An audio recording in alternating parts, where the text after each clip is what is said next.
इस सेक्शन में हम डिस्कस करेंगे पैलियोलिम्बिक ब्रेन। हम ब्रेन के दूसरे हिस्से की तरफ जा रहे हैं। मैं आपको यहाँ पर तस्वीर में भी दिखा रहा हूँ और अब आप देख सकते हैं कि किस तरीके से हमने रेप्टिलियन ब्रेन को डिस्कस किया, उसके साथ एसोसिएटेड चीज़ों को, मोड्स को डिस्कस किया और उन मोड से बच्चों को बाहर कैसे लाना है उसको डिस्कस किया। लेकिन अब हम दिमाग के दूसरे हिस्से की तरफ लेकर आपको जा रहे हैं जो कि है पैलियोलिम्बिक ब्रेन। लिम्बिक सिस्टम आपने पढ़ा ही होगा, तो पैलियोलिम्बिक की वजह एक ख़ास है और उसको हम आगे डिस्कस करने जा रहे हैं। इस हिस्से में प्राइमेट ब्रेन में तो हमने देखा था कि सर्वाइवल था, रेप्टिलियन ब्रेन में इस हिस्से में हम ग्रुप की सर्वाइवल की बात करेंगे। वहाँ पर इंडिविजुअल की सर्वाइवल की बात होती थी, इसलिए इंडिविजुअल पर जब स्ट्रेस आता था तो रिस्पॉन्सेस मिलते थे। यहाँ पर अब बच्चा एक ग्रुप की सर्वाइवल की बात कर रहा है। इसका मतलब यह है कि बच्चे ने अब सोशल होना है, बच्चे ने ग्रुप्स बनाने हैं और उन ग्रुप्स को बनाने के लिए अब उसे कुछ क्वालिटीज़ की ज़रूरत है। वो इस ब्रेन के इस हिस्से में हम डिस्कस करेंगे। यहाँ पर हम बच्चे के इमोशंस को भी डिस्कस करेंगे और उसके बिहेवियर को। जब आप दूसरों से इंटरेक्ट करते हैं, एक बच्चा जाके दूसरे से इंटरेक्ट करता है, तो अब जो रिस्पॉन्स आता है उसमें इमोशंस का किरदार बहुत होता है। अब जो रिस्पॉन्स आता है उसमें दूसरों पे ट्रस्ट का और अपनी सेल्फ कॉन्फिडेंस का किरदार बहुत ज़्यादा आता है और वो सारा का सारा पैलियोलिम्बिक ब्रेन से कनेक्टेड है। तो ये जो बिहेवियर वो एग्जिबिट करेगा, जो बिहेवियर दिखाएगा, वो यहाँ से कंट्रोल होंगे। मैं आपको यहाँ पर दो किस्म के बिहेवियर्स की तरफ लेकर चलता हूँ। पहला जो मेन कॉन्सेप्ट है वो है सेल्फ कॉन्फिडेंस का, कि उसे अपने ऊपर कितना भरोसा है। देखिए, अब उसने सोशल होना है, तो पहला तो यह है कि वो अपने ऊपर कितना कॉन्फिडेंस रखता है, एक्सट्रीम है या बिल्कुल ही मिनिमम है। दूसरी चीज है ट्रस्ट दूसरों पर। अब दूसरों के साथ कनेक्शन आ गया, दूसरों पर कितना ट्रस्ट करता है, बहुत ज्यादा ट्रस्ट करता है या बिल्कुल भी ट्रस्ट नहीं करता। ये दो फैक्टर, इनको अगर प्लॉट किया जाए तो इस किस्म का आपके सामने ग्राफ आ जाएगा, जहां पर अगर आप ट्रस्ट की बात करेंगे और सेल्फ कॉन्फिडेंस की बात करेंगे तो सेल्फ कॉन्फिडेंस वर्टिकल है, ऊपर डोमिनेंस है यानी डोमिनेटिंग पर्सन है। उसका मतलब यह है कि सेल्फ कॉन्फिडेंस पीक पर है, वहां नीचे सबमिसिव बंदा है, सबमिसिवनेस है यानी कि सेल्फ कॉन्फिडेंस बिल्कुल ही जीरो है। दाईं तरफ आपके पास एक्सैलिटी है। यहां पर देखेंगे कि जब ट्रस्ट की बात आती है तो ट्रस्ट इस तरीके से हॉरिजॉन्टल है, यहां पर मैक्सिमम ट्रस्ट है दूसरों पर एक्सैलिटी में, और मार्जिनैलिटी में मिनिमम ट्रस्ट है दूसरों पर। तो ये हमने एक ग्राफ बना दिया। अब इसमें देखते हैं कि हमारा बच्चा कहां पर लाई करता है। अगर हमारा बच्चा, या बड़ों के लिए भी ये ग्राफ उतना ही ज्यादा अमल में लाया जा सकता है, अगर एक आदमी या एक बच्चा ऊपर की तरफ है, डोमिनेंस की तरफ है, तो उसमें कुछ बिहेवियर्स होंगे जो आपको नजर आएंगे। वैसे डोमिनेटिंग बंदे का बिहेवियर ये होता है कि उसे लगता है कि वो हर चीज डिजर्व करता है।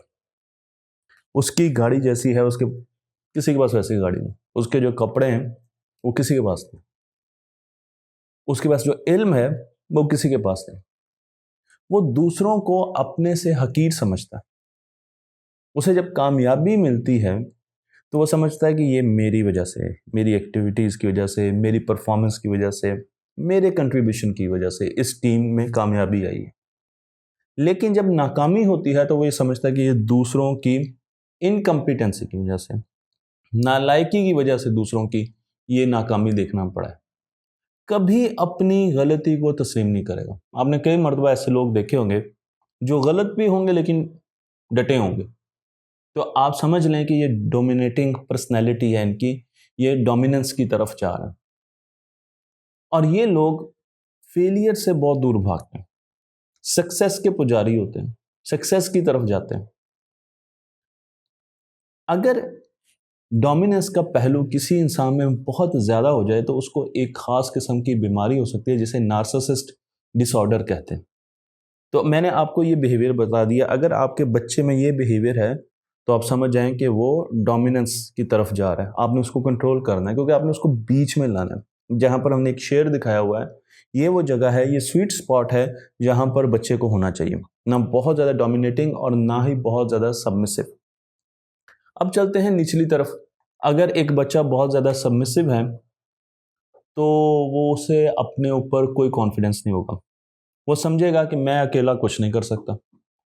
वो समझेगा कि अगर किसी जगह पर कोई फेलियर हुआ है तो वो मेरी वजह से हुआ है, और अगर किसी जगह पर कामयाबी हुई है तो साथ वाले की वजह से हुई है। कोई भी गलती वो अपने सर लेने के लिए तैयार होता है। उसे आप पूछें यार ये सवाल किया, ओ यार मैनू की पता यार, मैं कितने कर सकता, ये तो तुसी करके देना। आपको क्लास में ऐसे बच्चे नजर आएंगे जो हर सवाल से दूर भागते होंगे।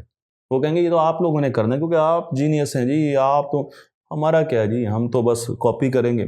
सबमिसिवनेस। आपको ये भी यहाँ पर नजर आना चाहिए कि सबमिसिव बंदा बहुत ज़्यादा रिटेलिएट नहीं करता जब आप उस पर कोई इल्ज़ाम रखते हो, वो उसे फ़ौरन एक्सेप्ट करता है। और सबमिसिव बंदा अगर बहुत ज़्यादा इस तरफ चला जाए तो वो भी कई बीमारियों का शिकार हो सकता है। अब ये तो आ गया सेल्फ कॉन्फिडेंस की लाइन। अब आते हैं दूसरों पर ट्रस्ट की लाइन की तरफ। तो यहाँ पर हम पहले मार्जिनैलिटी की तरफ चलते हैं कि मार्जिनल कौन होता है। मार्जिनल ऐसा बंदा होता है जिसे दूसरों पर बिल्कुल ट्रस्ट नहीं होता। आपने पाकिस्तान की यूट्यूब की वीडियोस देखी होंगी, वायरल होती हैं, और उसके कंटेंट देख के बंदा हैरान रह जाता है। कॉन्स्पिरेसीज थेरीज होती हैं, दज्जाल फलां जगह से निकल आएगा, ये चीज़ ऐसे हो जाएगी, ये जिसका हकीकत से कोई ताल्लुक नहीं होता। लेकिन जब आप उनके व्यूज़ देखते हैं तो आपको अंदाज़ा होता है कि मिलियन से ज़्यादा व्यूज़ होते हैं। उसकी वजह उसकी वजह यह है कि लोग कॉन्स्पिरेसीज पर जब यकीन रखते हैं तो वो इस साइड पर चले जाते हैं, वो मार्जिनल लोग होते हैं। तो हमारी कौम में ये एक बहुत बड़ा मसला है कि हमारी कौम मार्जिनैलिटी की तरफ जा रही है, थेरीज पर यकीन रखती है, साजिशी जहन पर यकीन रखती है, दूसरों पर ट्रस्ट की कमी है हमारे माशरे में। और अगर ये चीज़ बहुत ज़्यादा होना शुरू हो जाए तो इन द एंड पैरानॉय का शिकार हो जाती है। और अगर मैं एग्जैलिटी की तरफ चलूँ तो यहाँ पर दूसरों पे बहुत ज़्यादा ट्रस्ट है। एक बाहर मांगने वाला आया, उसने कहा जी मेरे घर में बच्चे बीमार हैं, आपने बगैर देखे बगैर तहकीक किए उसको जनाब पैसे दे दिया, ट्रस्ट किया उस पर। आपको एक ईमेल आई, उसमें कहा जी कि अफ्रीका के फ़लाँ जगह पर एक बहुत बड़ा बंदा था, सेठ था, मर गया। उसने सोचा जो मुझे इतने पैसे देगा मैं उसको इतने कन्वर्ट कर दूंगा, या जो इस ईमेल को 25 मरतबा आगे करेगा मैं उसको इतना दे दूंगा। हम फ़ौरन शुरू हो जाते हैं। तो हमें दूसरों में बहुत ज़्यादा ट्रस्ट है, इसकी वजह से हम धोखा भी खाते हैं। हम अननोन लोगों को चैरिटी दे देते हैं, हम लोगों के पीछे लग जाते हैं। एक मदारी खड़ा होता है और वो कहता है जी मैं अभी आपको इसमें से ये चीज़ निकाल के दिखाऊंगा। ट्रस्ट में इतने लोग इर्द गिर्द खड़े होते हैं, उस पर ट्रस्ट कर रहे होते हैं, और बाद में कहते हैं जी देखो कुछ किया ही नहीं हमने। तो ये वो बिहेवियर है जो हमें एग्जैलिटी की तरफ लेकर चलता है।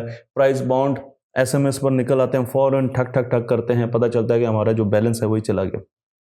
तो जो भी लोग इससे धोखा खाते हैं वो इस जगह पर लाए करते हैं। तो हमने यहाँ पर भी बीच में आना है। हमने ना कॉन्स्पिरेसीज थेरीज की तरफ जाना है, उन पर बहुत ज़्यादा भरोसा करना है, हर चीज़ में साजिश भी नहीं ढूंढनी। और दूसरा, हमने हर बंदे पर अंधाधुंध ट्रस्ट भी नहीं करना, हमने बीच में खड़े होना है। क्योंकि अगर आप अंधाधुंध ट्रस्ट करेंगे तो इसकी जो एक्सेस है वो भी एक बीमारी है जिसे डिलीरियम कहा जाता है, जिसमें आप कंफ्यूज थिंकिंग, टोटली कंफ्यूज हो जाते हैं। यहाँ पर मैं आपको ये बता दूं कि अगर कोई आपको ये कहता है कि मैं आपको एक ऐसा कोर्स बना के दूंगा जो ऐसे आपके अंदर कॉन्फिडेंस ले आएगा, सेल्फ कॉन्फिडेंस, ज़बरदस्ती, और आपको मार्केट में ऐसे बेतहाशा लोग भी मिलेंगे, सारे स्कैम हैं। क्योंकि आज की न्यूरो साइंस ये कहती है पेलियोलिम्बिक ब्रेन बहुत स्लो डेवलप करता है। इसमें अगर आप परमानेंट चेंज लाना चाहते हैं तो वो बहुत स्लोली आएगी। यानी एक बंदा जिसके अंदर सेल्फ कॉन्फिडेंस नहीं है, अगर आप उसको सेल्फ कॉन्फिडेंस की तरफ लाना चाहते हैं तो उसे टाइम लगेगा। मैं अडल्ट्स की बात ज़्यादा कर रहा हूँ क्योंकि अडल्ट्स में जो न्यूरोप्लास्टिसिटी है वो बहुत ज़्यादा, यानी नए न्यूरॉन्स के पैदा होने और आपस में कनेक्शन करने के जो प्रोसेस होता है इसको न्यूरोजेनेसिस और न्यूरोप्लास्टिसिटी कहते हैं, ये निस्बतन कम होती है बच्चों की। बच्चों में ये चेंजेस जल्दी लाई जा सकती, लेकिन जब बच्चे बड़े हो जाते हैं तो उनमें ये चेंजेस कम लाई जा सकते हैं। तो अगर आप 24 साल से ऊपर जा चुके हैं और आपको एक कोर्स मिला है बड़ा ज़बरदस्त, जो जी आपको 3 दिनों में, 1 दिन में, 10 दिनों में, मैंने तो 10 मिनट की वीडियोस भी देखी हैं, 10 मिनट में जनाब आप सुपरमैन बन जाएंगे कॉन्फिडेंस में। वो सारे के सारे स्कैम हैं, वो सारे के सारे झूठ हैं। वो वक्ती तौर पर हो सकता है कि आपको बूस्टर दें, लेकिन आपकी पर्सनैलिटी में चेंज नहीं कर सकते। ये न्यूरो साइंटिफिकली पॉसिबल ही नहीं है कि आप पेलियोलिम्बिक ब्रेन को इतनी तेज़ी से परमानेंटली उसको चेंज कर सके। तो ये brain Aahista Aahista slow slow learn करता है। हाँ, अगर आप आहिस्ता आहिस्ता स्लो स्लो कुछ ख़ास किस्म की एक्टिविटीज़ करते हैं तो यहाँ पर आपको नज़र आएगा कि आपका ट्रस्ट लेवल बढ़ सकता है। आप बढ़ा सकते हैं, मैं ये नहीं कह रहा कि आप बढ़ा नहीं सकते, लेकिन जो झटका तरीका है ना, वो यहाँ पर नहीं चल सकता।